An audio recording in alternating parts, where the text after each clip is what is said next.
ज्यादा ही नरेंद्र मोदी से डर गए, उनका डरना नहीं चाहिए, उनको मोदी जी के निकट जाना चाहिए। त्याला नीट धोतर नेसता येत नाही रे, तो काय आम्हाला आकर्षित.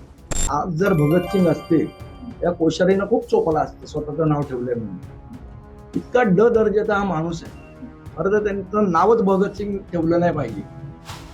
कारण ज्या भगतसिंगांनी देशासाठी शहीदत्व पत्करलं त्या भगतसिंगांचं नाव या माणसाला देणं म्हणजे त्यांचा अपमान आहे.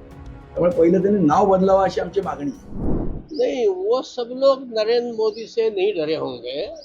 मैं राज का बहुत सम्मान करता हूँ, लेकिन मुझे लगता है वो ज्यादा ही नरेंद्र मोदी से डर गए, उनका डरना नहीं चाहिए, उनको मोदी जी के निकट जाना चाहिए। और मोदी जी के लिए सारी प्रजा बराबर है, जैसे राम जी के लिए सब बराबर थे, ऐसे उनके लिए भी सब बराबर है। तो मुंबई में मेरे छोटे भाई हैं और अच्छे फर्क देखा है। मैं उनसे कहूँगा कि नरेंद्र मोदी से डरो मत, और महाराष्ट्र में हो, छत्रपति शिवाजी महाराज के उसके कर्मभूमि में हो, तो उससे डरने की कोई आवश्यकता नहीं। डरना हो तो गलत काम से करो। त्याला नीट धोतर नेसता येत नाही रे, तो काय आम्हाला आकर्षित होतो. हा, त्याला नीट धोतर नेसता येत नाही स्वतःच. बघा ना तुम्ही त्याच्या समोर, बघा तुम्ही त्याला एकदा त्याचं धोतर कसं असतं ते. जो स्वतः धोतर नीट नेसू शकत नाही तो ठाकरेंना सांगतो आम्हाला मोदीला घाबरू नका. मोदीला कोण घाबरत आहे? काल राहुल गांधीने सांगितलं ना, डोळ्यात डोळे घालून बोलण्याची हिंमत नाही नरेंद्र मोदीचे आणि अमित शहाच्या.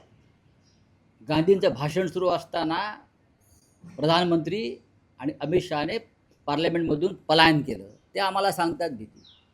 हातामध्ये तुमच्या सत्ता आणि एजन्सी म्हणून तुम्ही आम्हाला सांगता काय धोतर नेसायला शिका आधी नीट. आणि मग इथे महाराष्ट्रातून आम्हाला आकर्ष एक नंबरचा लफंगा माणूस आहे. बोला हे घ्यायचं, लफंगा काढायचा नाही. आणि त्याला पद्मभूषण दिलं. छत्रपती शिवाजी महाराजांचा अपमान करणारा, महात्मा फुल्यांचा अपमान करणारा हा माणूस, त्याला भारतीय जनता पक्षानं पद्मभूषण दिलं. हा बाळासाहेब ठाकरेंचा विचार नाही आहे मिस्टर फडणवीस, लक्षात घ्या.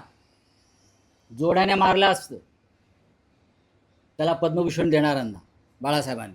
आज जर भगतसिंग असते त्या कोश्यारीनं खूप चोपला असतं स्वतःचं नाव ठेवलंय म्हणून.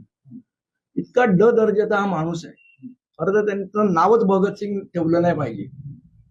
कारण ज्या भगतसिंगांनी देशासाठी शहीदत्व पत्करलं त्या भगतसिंगांचं नाव या माणसाला देणं म्हणजे त्यांचा अपमान आहे. त्यामुळे पहिलं त्यांनी नाव बदलावं अशी आमची मागणी आहे.